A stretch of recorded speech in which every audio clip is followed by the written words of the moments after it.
Hello everyone, I hope you all are good. Welcome to my channel Shifali online classes. This is Shifali Singh और मैं आज आप लोगों के लिए स्पेशली 10th क्लास के लिए फाइनली लेकर आ गई हूँ एप्लीकेशंस टू ट्रिग्नोमेट्री की केस स्टडीज.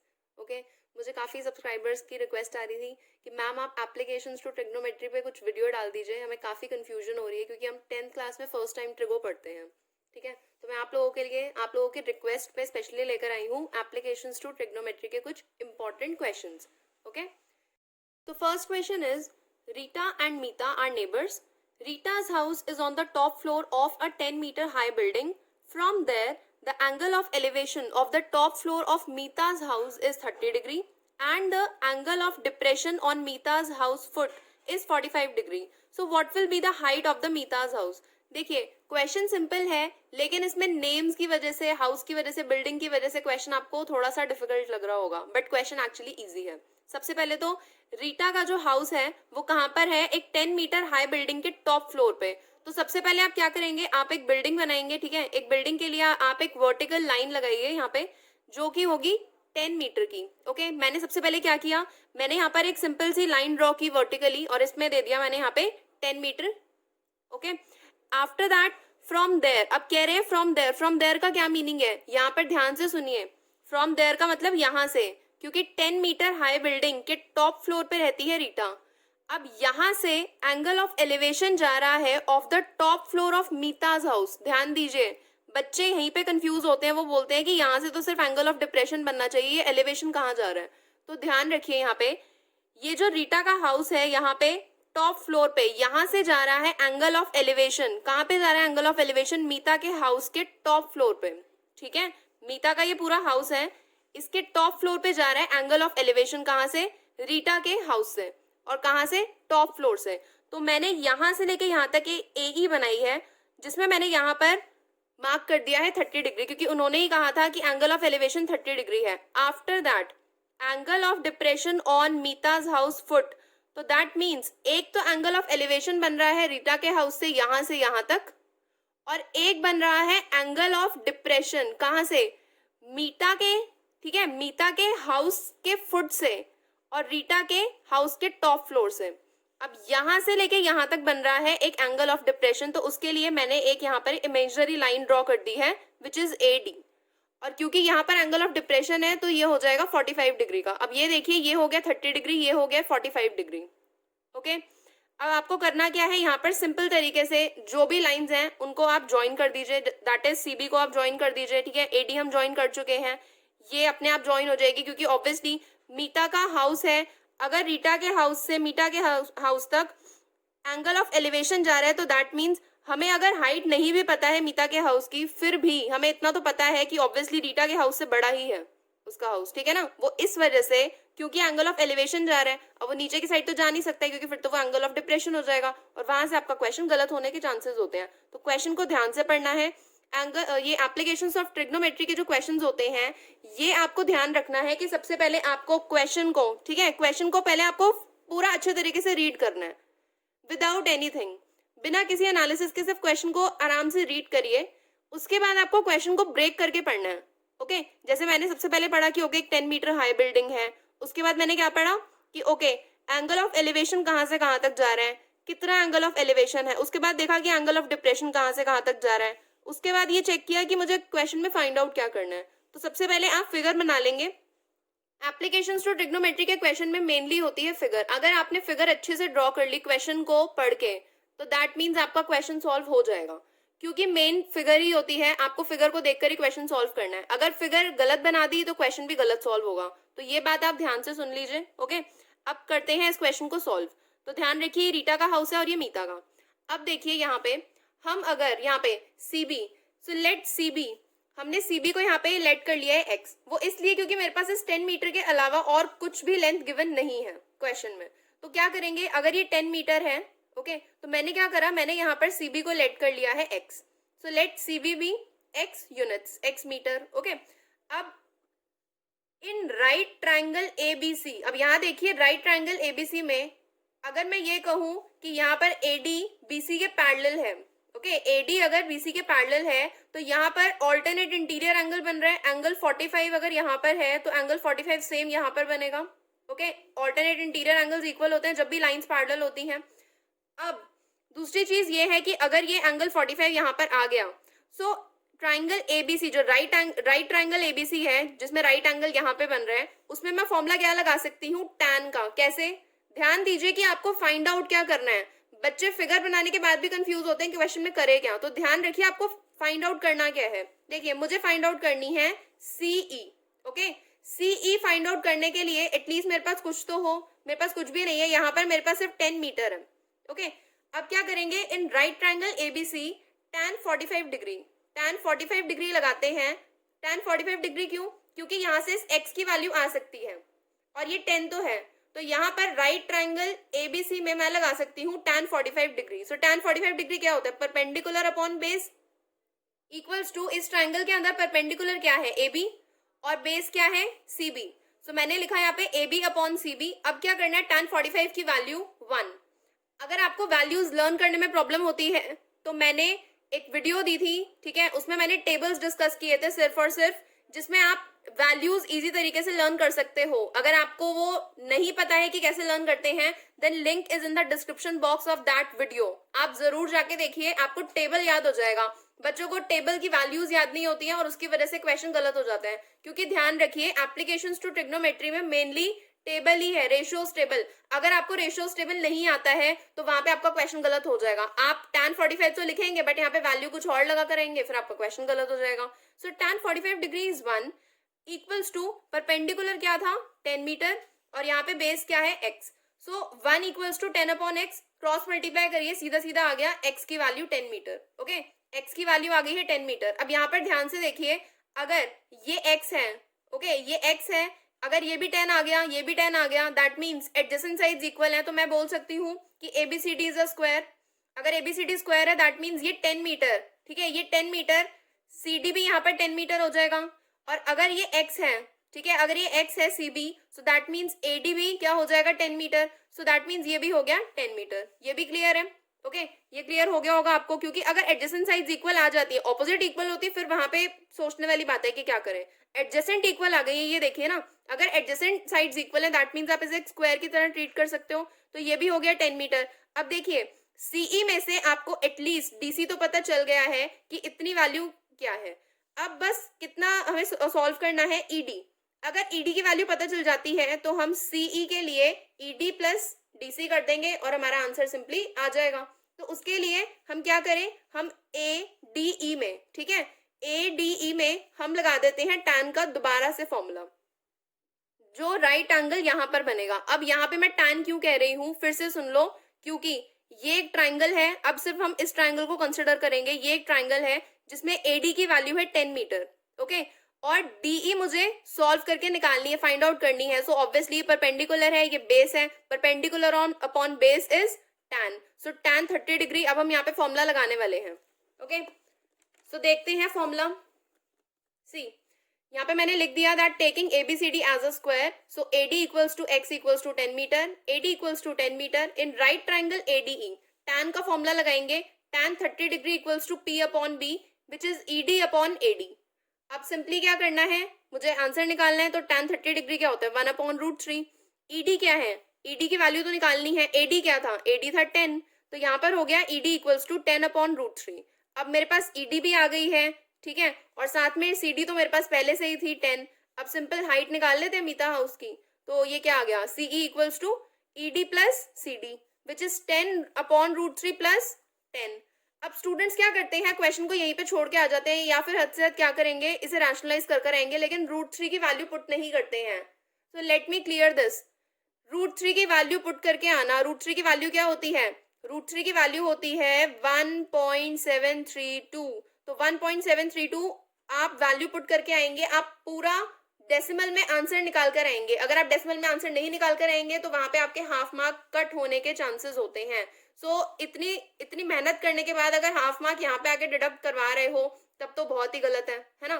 सो क्या करना है आपको, मैंने इसका आंसर तो सॉल्व नहीं किया है, बट इसका आंसर मुझे आप डेसिमल में बताएंगे कि डेसिमल में इसका आंसर क्या आएगा। कमेंट सेक्शन में जरूर मुझे सॉल्व करके बताना, क्योंकि मैं आप लोगों के लिए डिमांडिंग वीडियो लेकर आई हूँ। तो एज एन होमवर्क ही कह रही हूँ कि इसका आंसर आप जरूर बताएं और कमेंट सेक्शन में इसका आंसर बताना कि डेसिमल में क्या आंसर आएगा इसका, ओके। क्वेश्चन होपफुली आपको समझ आ गया होगा। इस क्वेश्चन से रिलेटेड कोई डाउट होगा तो आप मुझसे कमेंट सेक्शन में पूछ सकते हैं। अपार्ट फ्रॉम दिस आप टेलीग्राम चैनल पे भी मुझसे आके डाउट पूछ सकते हैं, मैं वहां पे भी क्लियर कर दूंगी। नाउ क्वेश्चन टू क्या है? The two palm trees are of equal heights and are standing opposite each other on either side of the river, which is 80 meter wide. From a point E between them on the river, the angles of elevation of the top of the trees are 60 degree and 30 degree respectively. Find the height of the trees and the distance of the point E from the trees. Okay. सो देखिए, सबसे पहले तो हमने question पढ़ लिया। At least question पढ़ने के बाद हमें इतना पता चल गया है कि दो ट्रीज हैं जो इक्वल हाइट्स के हैं और वो एक दूसरे के ऑपोजिट हैं। दूसरी चीज ये है कि उनके बीच में एक रिवर है और यहाँ पे रिवर की हमें लेंथ दी हुई है 80 मीटर। अपार्ट फ्रॉम दिस उन्होंने बोला है कि उस रिवर पे एक पॉइंट है, पॉइंट ई। ठीक है, एक पॉइंट है, पॉइंट ई। इस पॉइंट ई से जो दोनों ट्रीज हैं वहां तक एक दो एंगल ऑफ एलिवेशन जा रहे हैं, एक जा रहा है 30 डिग्री का और एक जा रहा है 60 डिग्री का। तो आप ये फिगर समझ रहे हैं? सबसे पहले मैंने क्या किया, मैंने ए बी ड्रॉ की, देन मैंने सी डी ड्रॉ की। आफ्टर दिस मैंने सी बी को ज्वाइन किया। सी बी को ज्वाइन क्यों किया? क्योंकि यहाँ पे इन्होंने रिवर कहा था और यहाँ पे इन्होंने ये भी कहा था कि 80 मीटर वाइड है, विड्थ दी हुई है इसकी 80 मीटर। आफ्टर दैट मैंने यहाँ पे एक पॉइंट ई लिया और उसके बाद मैंने दो एंगल ऑफ एलिवेशन बना दिए, 30 डिग्री और 60 डिग्री। दैट्स इट, फिगर हो गई कंप्लीट। अब ये देखना है कि क्वेश्चन में फाइंड आउट क्या करना है। उन्होंने क्या बोला है? Find the height of the trees. That means मुझे ये निकालनी है और ये निकालनी है। अब मैंने इन्हें दोनों को इक्वल क्यों लिया है? क्योंकि इन्होंने क्वेश्चन में ही मुझे कहा था कि इक्वल हाइट्स है दोनों ट्रीज की। ओके, सबसे पहले मैंने करा let the heights of two trees that is A B and C D B H. ठीक है, तो एच मीटर हो गया ये भी। आफ्टर दैट अब मुझे क्या सॉल्व करना है? मुझे एक तो हाइट सॉल्व करनी है और एक उन्होंने मुझे ये कहा है कि ई पॉइंट से दोनों ट्रीज तक का डिस्टेंस मुझे निकालना है कि बीई कितना है और सीई कितना है। तो इसके लिए क्या करें, पहले लेट कर लेते हैं। सो बीई को आप लेट कर लीजिए x और सीई को आप लेट कर लो 80 minus x. Why 80 minus x? क्योंकि अगर ये पूरी लेंथ 80 है और अगर ये इतना पोर्शन x है तो ये कैसे आएगा? 80 माइनस एक्स टोटल में से अगर मैं x को माइनस कर दूं। ठीक है, कुछ स्टूडेंट्स इसे y भी कंसिडर करते हैं तो आप वो भी ले सकते हैं। बस बात ये हो जाती है कि जब क्वेश्चन में दो वेरिएबल्स है ना तो क्वेश्चन इजीली सॉल्व होता है। अगर आप तीन वेरिएबल्स लगा के सॉल्व करोगे तो फिर भी y का कुछ काम रहेगा नहीं एक्चुअली, क्योंकि वो उसकी वैल्यू फिर आपको बाद में सब्स्टिट्यूट करनी ही पड़ेगी। तो y इसलिए मैंने लिया ही नहीं। आप y लेके भी सॉल्व कर सकते हैं, उससे भी क्वेश्चन सॉल्व हो जाएगा। ओके, अब देखिए इन राइट ट्राइंगल ABE, तो पहले मैंने ABE को कंसिडर किया है। ABE में B पर राइट एंगल होगा ऑब्वियसली, क्योंकि बिना राइट ट्राइंगल के आप एप्लीकेशंस टू ट्रिग्नोमेट्री के आप ट्रिग्नोमेट्री सॉल्व नहीं कर सकते। आपको पता है ना, ट्रिग्नोमेट्री का जो पूरा कंसेप्ट है वो सिर्फ और सिर्फ राइट एंगल ट्राइंगल पर ही बेस्ड है। उसके बिना तो आप कर ही नहीं सकते हो, क्योंकि हम यही तो कंसिडर करते हैं कि ये 90 डिग्री है और ये दोनों होते हैं एक्यूट एंगल्स, है ना।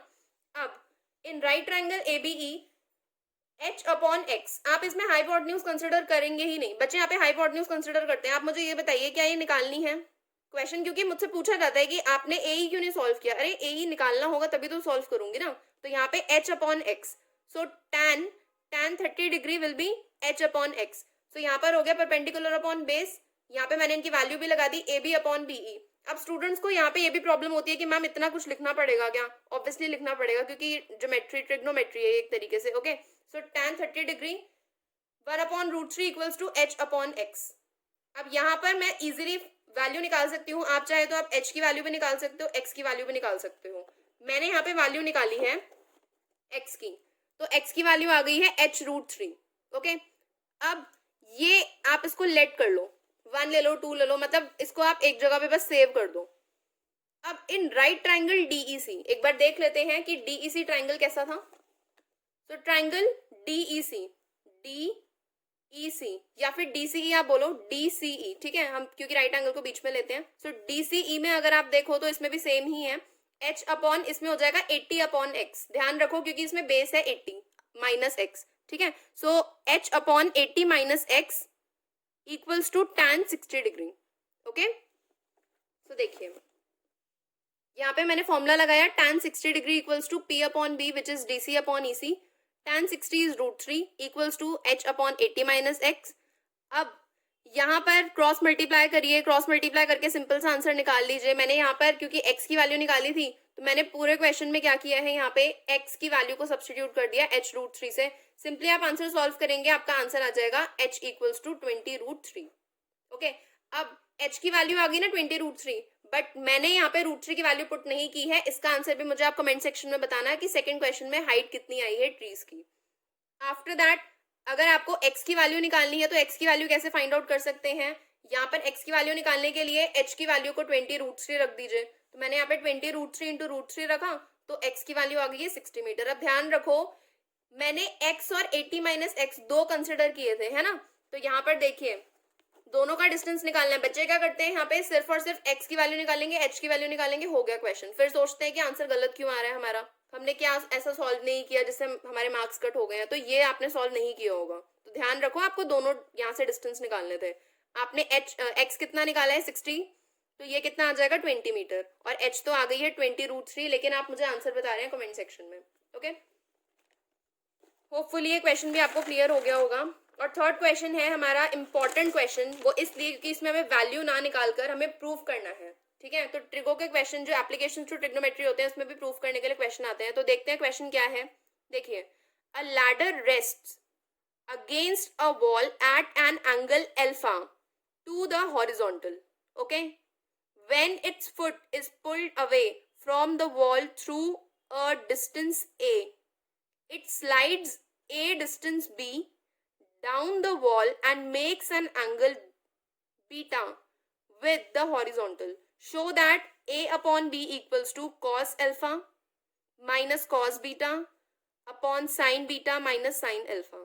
So ये है प्रूफ वाला क्वेश्चन। इसमें आंसर नहीं निकालना है, आपको प्रूफ करके देना है। ठीक है, कुछ वैल्यू फाइंड आउट नहीं करनी है। तो अब क्या करें इसमें, सबसे पहले मैं यहाँ तक हॉरिजॉन्टल तक एक बार आपको बताती हूँ कि फिगर कैसे बनेगी। सबसे पहले उन्होंने क्या कहा, एक लैडर है, तो ठीक है हमने एक लैडर रख दी है।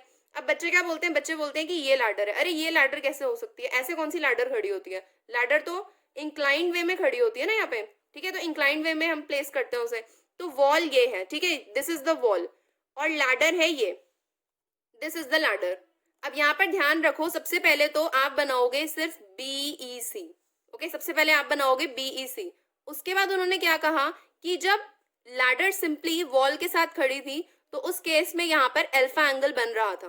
ओके, ये एंगल अल्फा था और यहाँ पर तो 90 डिग्री हो गई। आफ्टर दैट उन्होंने ये कहा कि when its foot is pulled away, जब उसका फुट मतलब यहाँ से ये जो B पॉइंट था, जब इसे यहाँ से A पर लाया गया, ठीक है, जब इसे यहाँ से A पर लाया गया तो क्या हुआ कि ये जो डिस्टेंस था ये हो गया A, इतना मतलब इतना डिस्टेंस इसे यहाँ से यहाँ तक शिफ्ट कर दिया गया है। तो ये जो E पॉइंट है, ठीक है, ये जो E पॉइंट है ना, ये भी D तक आ गया।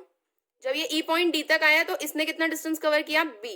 ओके, कुछ यूनिट नहीं है, कुछ भी नहीं है क्वेश्चन में, आपको जस्ट ये फाइंड आउट करना है कि ये आप प्रूफ करके दे दीजिए, दैट्स इट। प्रूफ करना है आपको इस क्वेश्चन में। तो अब सबसे पहले तो आप बात ये ध्यान रखिए कि BE और AD दोनों इक्वल हैं। क्यों, BE और AD दोनों इक्वल ही होंगे ना, क्योंकि पहले BE लैडर थी, जब उसे नीचे शिफ्ट किया गया तो वो AD बन गई। तो ये ध्यान रखिए, इन दोनों में कोई डिफरेंस नहीं है, ये दोनों ही क्या है, ये लैडर्स हैं।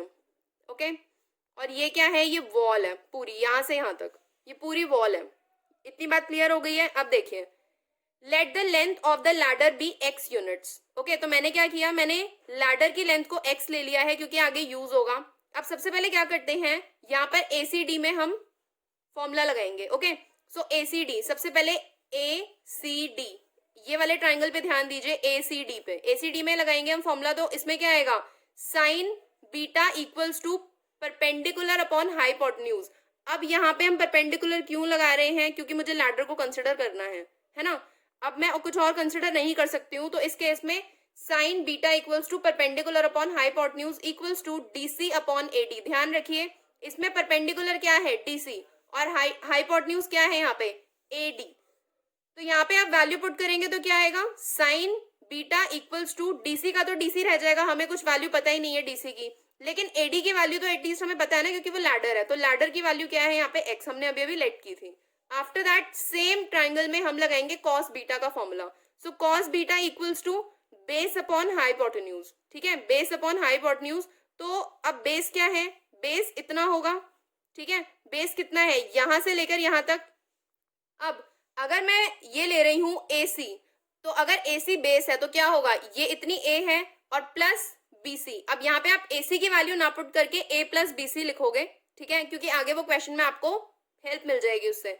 तो यहाँ पे कंसिडर तो आप AC अपॉन AD करोगे, लेकिन AC की वैल्यू क्या है, A प्लस BC, क्योंकि AB A है ना, ठीक है, AB की वैल्यू A है, उन्होंने क्वेश्चन में बोला है, और हमें CB की वैल्यू तो पता ही नहीं है, तो हमने एज इट इज ये लिख दिया बस A plus BC upon X, और आप इसे सेकंड कंसिडर कर लो। ओके, आफ्टर दैट आप फॉर्मूला लगाएंगे BEC में, तो BEC में फॉर्मूला लगाएंगे सेम वैसे ही लगाओगे आप, पहले साइन का फॉर्मूला लगाओगे फिर कॉस का फॉर्मूला लगाओगे। तो एक बार देखते हैं, तो साइन का फॉर्मूला देखिए इसमें क्या लगेगा, BCE में साइन का फॉर्मूला साइन अल्फा लगेगा perpendicular upon hypotenuse, perpendicular upon hypotenuse होगा तो वो होगा B plus CD। B plus CD क्यों लग रहा है परपेंडिकुलर में, ध्यान रखिए, क्योंकि BCE में जो परपेंडिकुलर है वो ये इतना पार्ट B है, हमें क्वेश्चन में बताया था, और ये है CD, और इसमें जो बेस होगा उसके टाइम पे सिर्फ BC की वैल्यू पुट होगी, क्योंकि नीचे तो अब कुछ भी नहीं है, सिर्फ BC ही है हमारे पास। देन तो ये आ गया sine alpha equals to B plus CD upon X, और कॉस अल्फा कितना है, BC upon BE which is BC upon X। अब ये हो गया थर्ड और ये हो गया फोर्थ। अब क्योंकि क्वेश्चन में आप ये देखिए ना, आप क्वेश्चन में ये देखिए कि अगर आपको ये प्रूफ करना है तो यहाँ पे इसमें क्या वैल्यू लगाओगे, इसमें तो कोई वैल्यू नहीं लगा सकते हैं, तो इसलिए मैंने RHS को कंसिडर किया, और मैं RHS में वैल्यू पुट करूंगी, क्योंकि मैंने जो भी सॉल्व किया है मैंने उसमें cos alpha, cos beta, sine alpha की वैल्यूज ऑलरेडी फाइंड आउट कर ली हैं। अब यहाँ पर RHS में वैल्यू आप पुट करोगे तो क्या होगा, cos alpha minus cos beta upon sine beta minus sine alpha. अब क्या होगा इसके बाद, BC upon X minus A plus BC upon X, सिर्फ आपको वैल्यूज पुट करनी है और कुछ नहीं, ये वैल्यू पुट करने में गलती मत कर देना, ठीक है। सो BC upon X minus A plus BC upon X upon ये जो होल अपॉन है ये वाला अपॉन है, तो ये क्या होगा DC upon X minus B plus CD upon X। अब क्या करेंगे, अब सिंपली इसका एलसीएम लीजिए, तो ये ऊपर क्या आ जाएगा, जो न्यूमरेटर होगा उसमें BC माइनस, ब्रैकेट लगाना मत भूलना, ब्रैकेट लगाना भूल गए तो फिर क्वेश्चन गलत है, ब्रैकेट जरूर लगाओ, ठीक है, क्योंकि बाहर माइनस है, जब आप एलसीएम लोगे, जब सॉल्व करोगे फ्रैक्शन की तरह, जब माइनस करोगे तो लगेगा वो। नीचे भी सेम चीज होगी, ठीक है, जो सेकंड वाला फ्रैक्शन है उसमें DC minus B plus CD, लेकिन ब्रैकेट में। अभी ये मैंने स्टेप एडिशनल लिया है क्योंकि आप लोग इसी में मिस्टेक कर दोगे, फिर आप बोलोगे आंसर नहीं आ रहा है हमारा। अब क्या करेंगे, ये x से x कैंसिल हो सकते हैं, ठीक है ना, रेसिप्रोकल करेंगे तो वैसे भी कैंसिल हो जाएगा। अब BC माइनस, जब आप माइनस से मल्टीप्लाई करेंगे ब्रैकेट को तो क्या होगा, BC minus A minus BC, और ये क्या होगा DC minus B minus CD। अब क्या करें, ये दोनों कैंसिल हो रहे हैं, CB तो इसको कैंसिल कर दो, और DC कैंसिल हो रहे हैं तो इन्हें भी कैंसिल कर दीजिए। अब हमारे पास क्या बचा, minus A upon minus B, तो यहाँ पर माइनस से माइनस कैंसिल हो जाएगा, हमारे पास क्या आएगा, simple A upon B which is the RHS equals to LHS। So ये वाला क्वेश्चन भी सॉल्व हो गया है, ये कुछ इंपॉर्टेंट क्वेश्चन था इसलिए मैंने ये अभी वीडियो में आपको बताया। सो ये थे मेरे 3 क्वेश्चन, होपफुली आपको वीडियो अच्छी लगी होगी। अपने फ्रेंड्स के साथ इस वीडियो को शेयर जरूर करिए ताकि उनकी भी जो भी डाउट्स वगैरह हैं वो क्लियर हो जाए। साथ में आप मुझे और भी सजेशन दे सकते हैं कि मैं किस पे वीडियोस लेकर आऊँ। ज्यादा से ज्यादा स्टूडेंट्स अगर बताएंगे तो ज्यादा अच्छा होगा, क्योंकि 2-3 स्टूडेंट्स के लिए वीडियो बनाना थोड़ा सा मुश्किल हो जाता है। तो आप ज्यादा से ज्यादा बताइए कि आपको किस टॉपिक पे वीडियो चाहिए मैथ्स में, ठीक है, मैथ्स 10th क्लास में।